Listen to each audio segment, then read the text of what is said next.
I am here with Roland Poulin of the a U.S. Army veteran who served in World War II. So, where and when were you born? I was born in Biddeford, Maine, July 8, 1925. And what did your parents do for a living?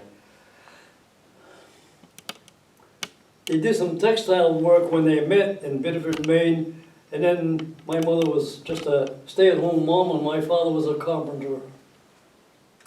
How many siblings did you have? 2, a son and a daughter.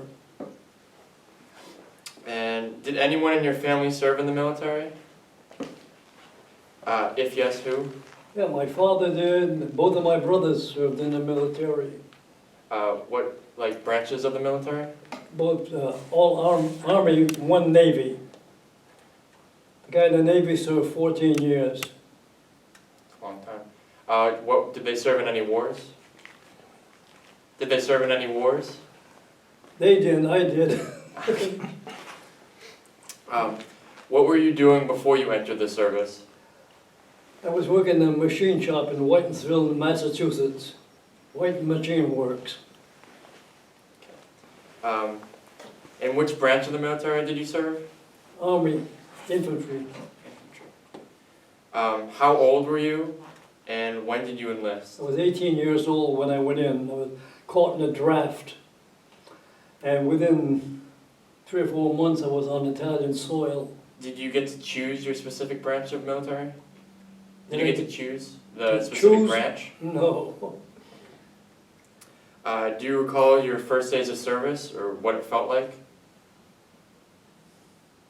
To repeat that. Do you remember your first days of service in Italy and what it felt like? September 14, 1943 was my first day.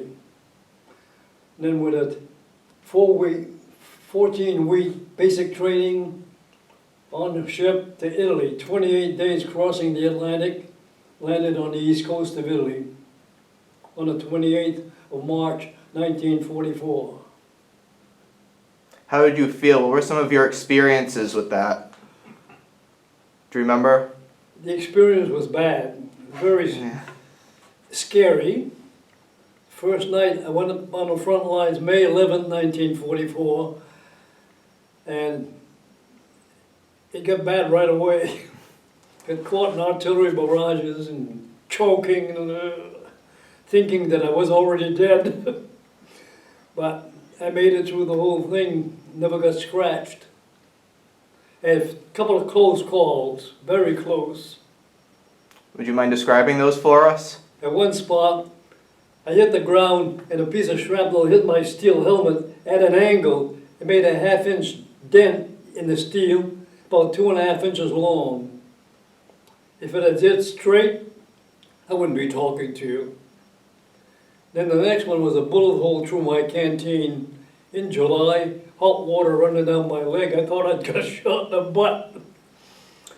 That's the 2 close calls. Other than that, but it was a nerve-wracking thing all the way through.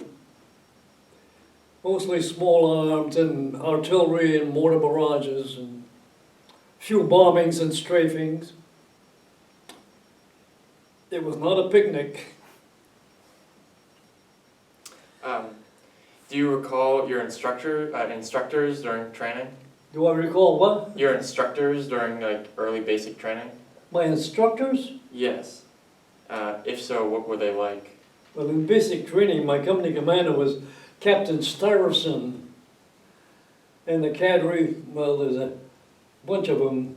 My platoon sergeant was Sergeant Del Gigante, a little Italian guy, tough.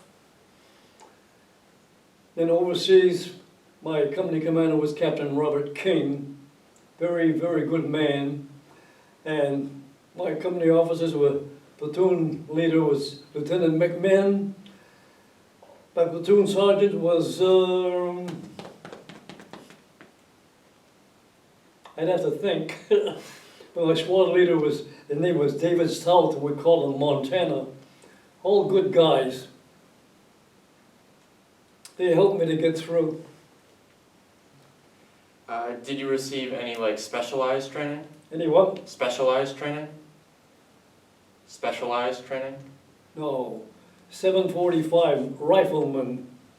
That's what I do. But I didn't care. I fired everything from a Colt 45 to a 155 millimeter cannon. Every chance I had, I pulled the cord on anything. Tried them all. How did you adapt to military life, including the physical regimen, the barracks? I adapted by force. I didn't want to, but I had to. Did you have enough supplies and things when you needed it? Most of the time. One time when we got cut off from our outfit, we were 2.5 days, 3 days without food, my buddy and I. But we survived by eating different berries and some leaves. We made it. Was there anything you did as in like a ritual, like did you kiss a rosary or did you pray before you went into battle or something? I had a rosary, rose beads in my neck all the way through. And when I got home, it got lost. But it went through a whole year. It broke a few times. I kept fixing it up. Then I got a medal from Pope Pius XII because I had an audience. And if you ever go to Rome, make sure if you go to Vatican, you use the elevator because there is 1,300 steps to the top of the dome. I counted them.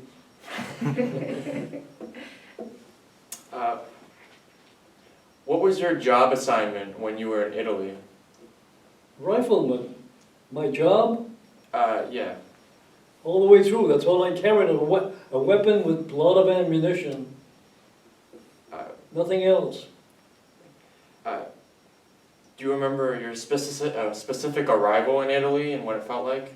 Specific what? Arrival in Italy and what it felt like? Well, I told you I landed on the east coast of Italy March 28, 1944.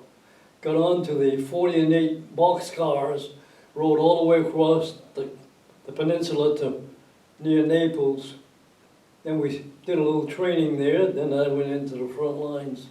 That was it. Now, when you arrived, like, were there a lot of other military men there with you, or like was like a big landing group at that site? Do you remember?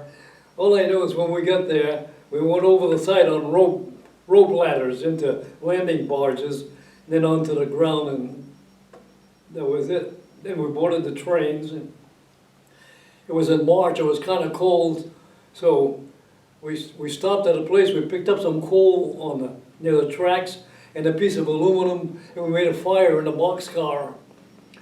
Coal burns nice and hot. It melted the aluminum, set the boxcar on fire, and the train was chugging along.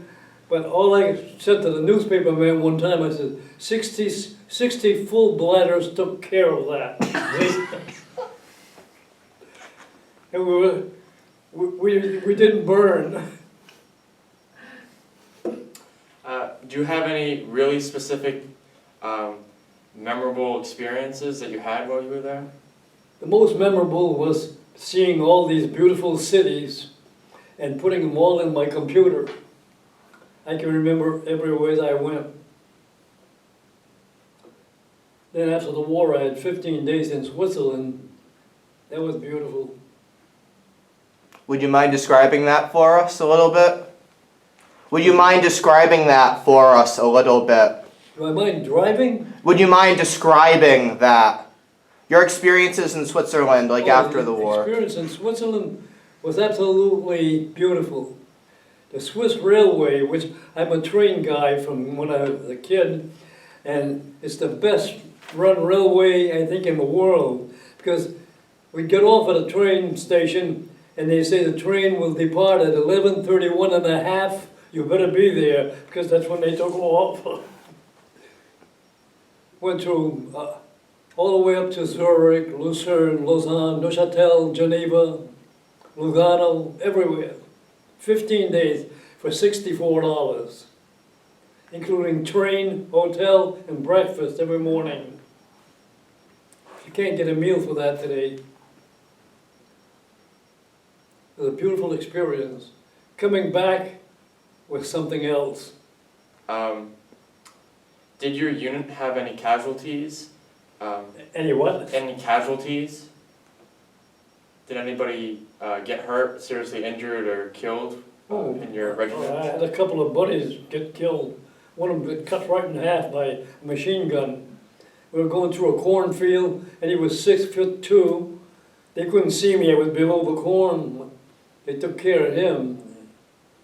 Bad. And I helped fix up a few guys that got wounded. And I didn't. Maybe I was blessed, I don't know.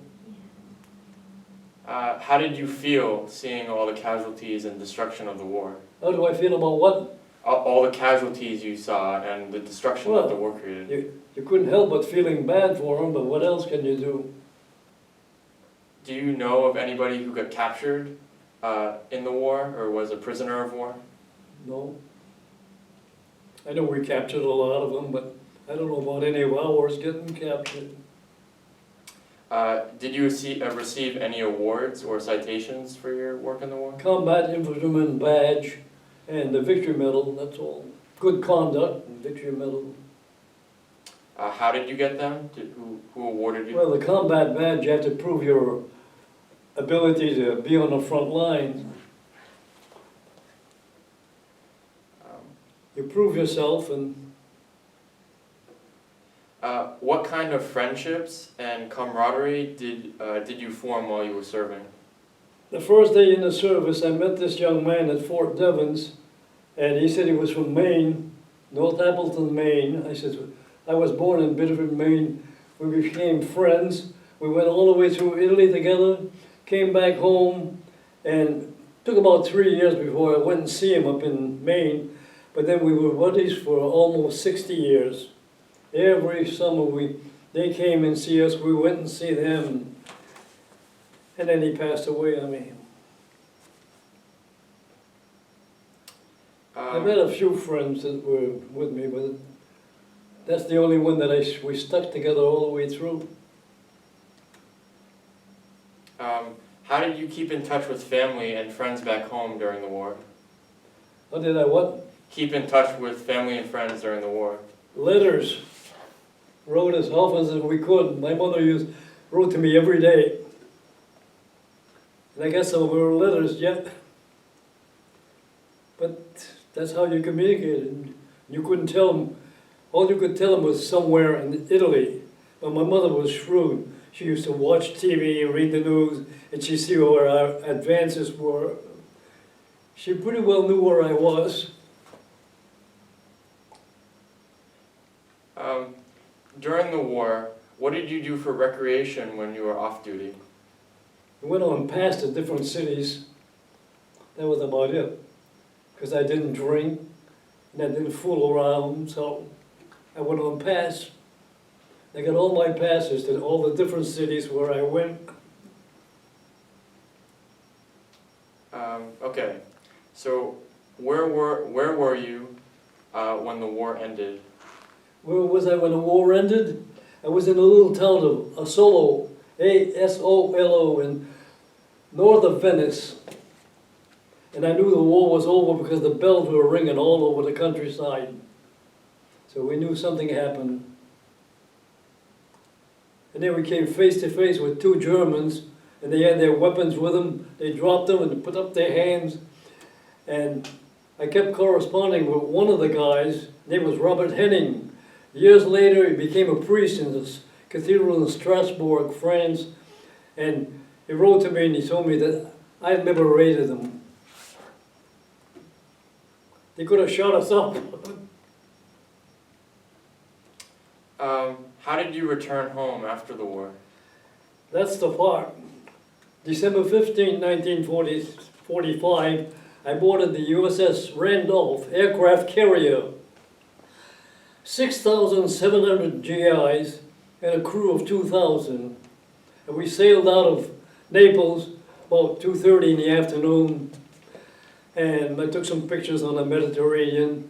And then the minute we got out in the Atlantic, we went into a big, ferocious storm. We went through some 60-foot waves where the Titanic went down. Because every day they gave coordinates, and I wrote them down. When I got home, I took a map and a ruler and I traced it. And right over the Titanic, where the Titanic went down, 60-foot waves. 900-foot ship with nose right in, the screws that come out of the water. We went from almost 30 knots down to 2 and 3 knots for 3 or 4 days. Couldn't move hardly. It was so bad, it ripped some of the catwalks alongside the ship, ripped them right off the ship. So we landed in New York's Staten Island Christmas afternoon at 2:30. 3 Christmases away from home.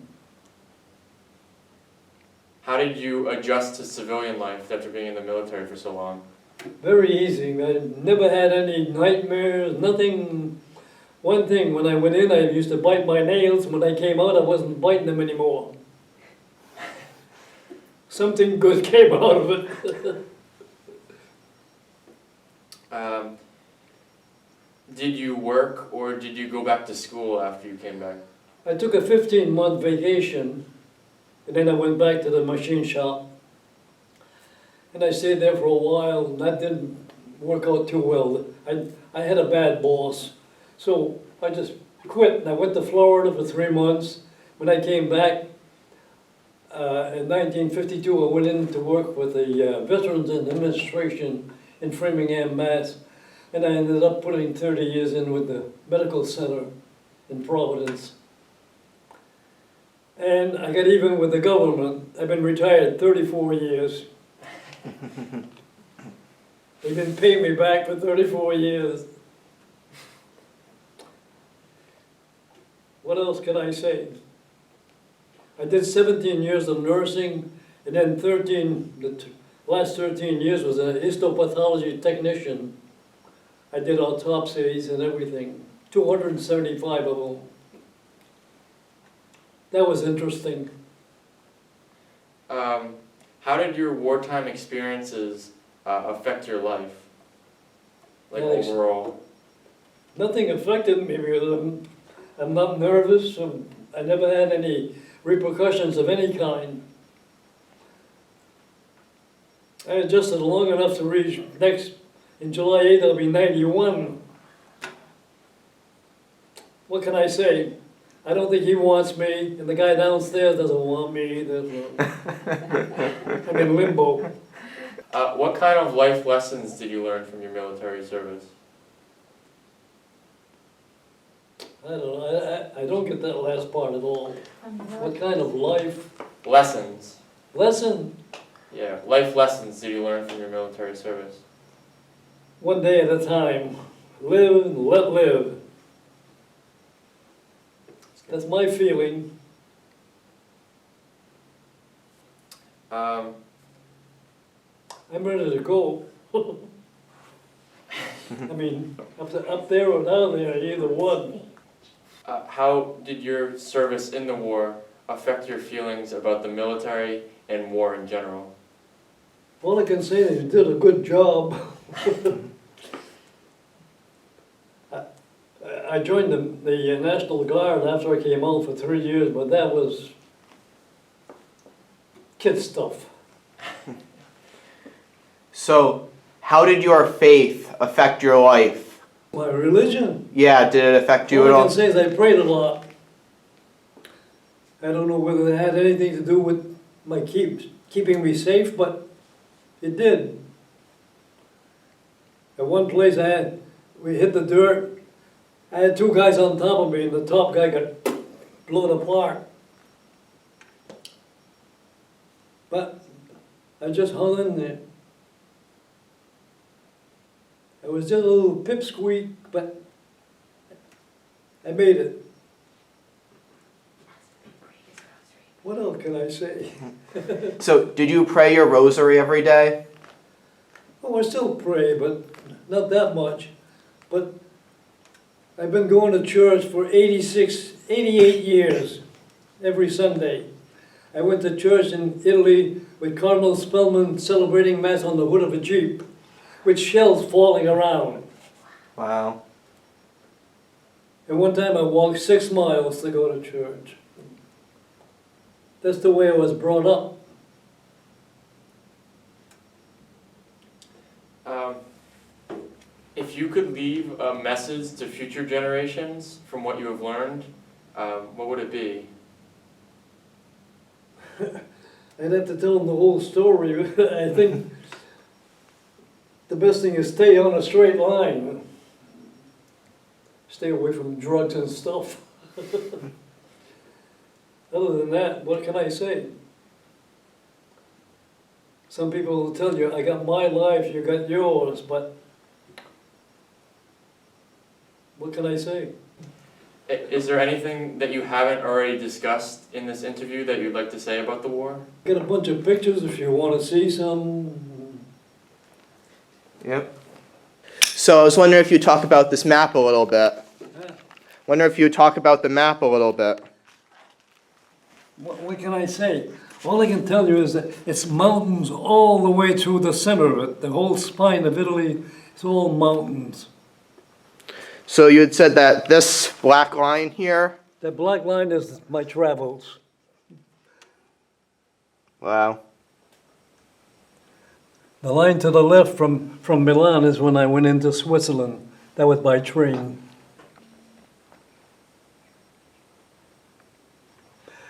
Now, the reason why we stopped at Augusta, Sicily, was to receive our landing orders from the British, because half of Italy was the British 8th Army, and half was the American 5th.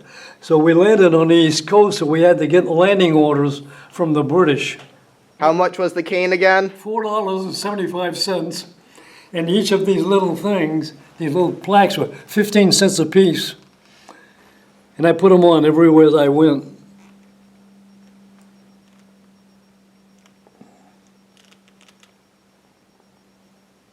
It's a unique piece. Thank you very much for showing it to us. It's got both paternal and maternal side. Wow. From here, she would have to go to France to continue. Something else, isn't it? Yes, Yeah. it is. That would cost a fortune to have that made. She charged me just the amount of the charts, $7. That's incredible. How long did it take her to put this all together? I don't know how long it took her. She's with the genealogy in Woonsocket. She's been with them for years. Wow. She showed me through that place. They got microfilm of almost everybody and everything. Wow. A lot of names in there. Yes. Those were the days when they had big families. Yeah. I can tell. Incredible. It is incredible. Yeah. Is your name in there? No. Wow. So you have French ancestry. A lot of French people, yeah. Well, see, my parents were both born in Canada. Oh. Yeah. So my brother asked me one time, well, after he passed away, his wife wanted, she says, he's got the same genealogy I have. So we took a piece of white paper, we put it on there, we put his name, and we had it copied and got the same thing. So Eugene and Marie are your mom and dad, your mother and father? Yeah. And then these were your siblings. Yep, grandparents, and so Oh, forth I'm sorry, and so grandparents. on. Grandparents. Grandparents. Okay, so you're... Something else. Right. How did you meet your wife? Roller skating. After the war or before the war? After. Did you ever hear of Joyland? No. You know, when you go into Woonsocket, Cumberland Hill Road, you come to that fire station, there's a Sylvester's Pond there, Yeah. where there's a medical building. Used to be a roller rink there, right on the edge of the water. I used to roller skate 3 or 4 times a week. How many children did you have? 2. Oh, 2. They both live within a mile from us. Sue lives right here on Kirkbury Drive. Oh, okay. That first house, that big long white ranch house, that's that's Gregory Smith. She married him, and my son lives on New River Road between Albion and Manville. Those relatively new houses on that side. He does dry cleaning in Warren. He inherited the business. It's 1400. Oh, no, never mind.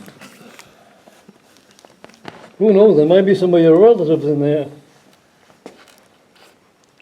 Well, We're all related in some way. yeah. One thing I accomplished, I still know my French, I can still read it, write it, and speak it, and I learned a lot of Italian. I could go to Italy and I wouldn't need a guide. Yeah. I'd rent a motor scooter or something and go right all the way through. Did you ever go back to Italy? I would love to, but it's too late. And before that, I didn't have the money. But since I've been retired, I'm better off than I was when I worked. That's not tight enough. So why can't you go back to visit? Why can't you go to Italy to visit? Because today it would cost an arm and a leg. Of course, I know some people yet. I still correspond with one family in Lucca, Italy. It's about north of Florence. You asked me about the combat badge. No, it's not on here. In any case, there's names of people that live around here that are on there. It's shaky. That's when they disbanded. Let's see what's on the other side. Yeah, see, combat badge. Well, New Hampshire. Maybe in Rhode Island you probably know somebody.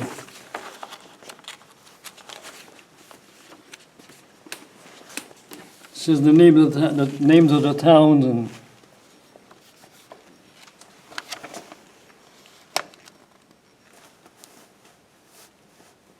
must be somebody that knows somebody.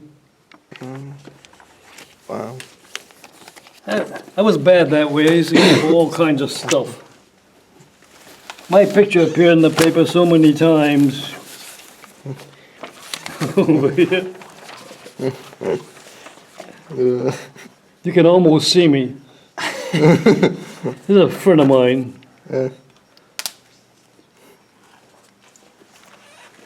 I got something here that's... Was that a parade you were in, or? What?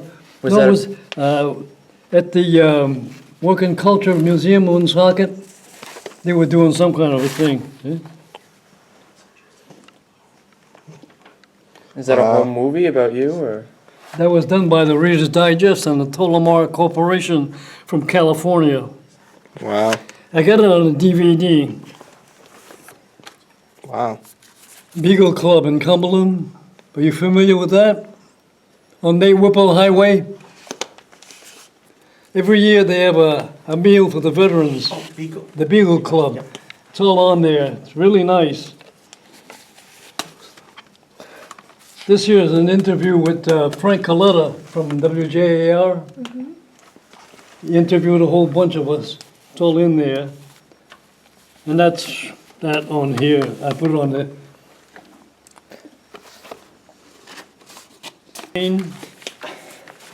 Yes. Oh, you were very handsome. Wow.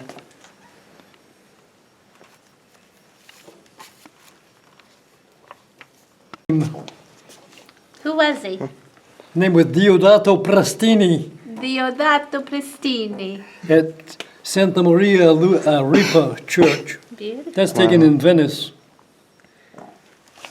Says in the back, says mutton chef. That's in southern Italy. That's a German 88 millimeter cannon.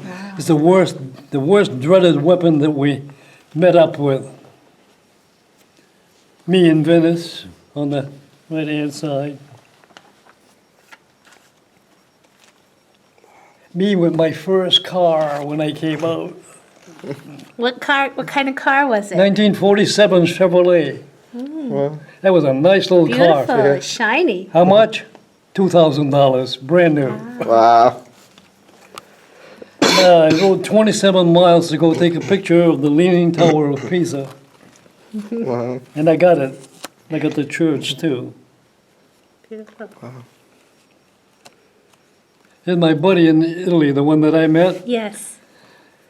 His wife had these calendars made for us. Our names are on the bottom.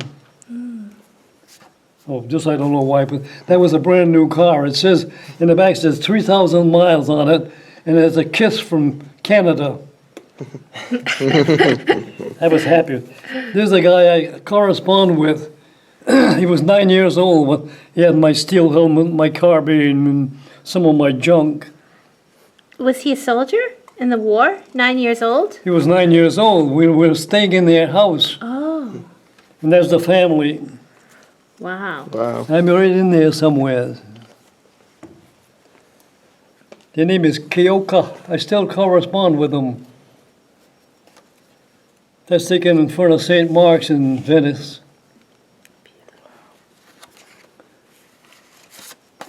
The whole company, after the war ended, they took the picture of the company. Is that you? That's me. I put that on there because you couldn't find me if you wanted to. The day I boarded the aircraft carrier, December 15, 1945. That was a happy day.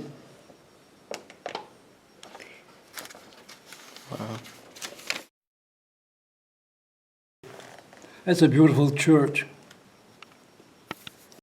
It took us almost 6 days to take that mountain because they were looking right down in our throats.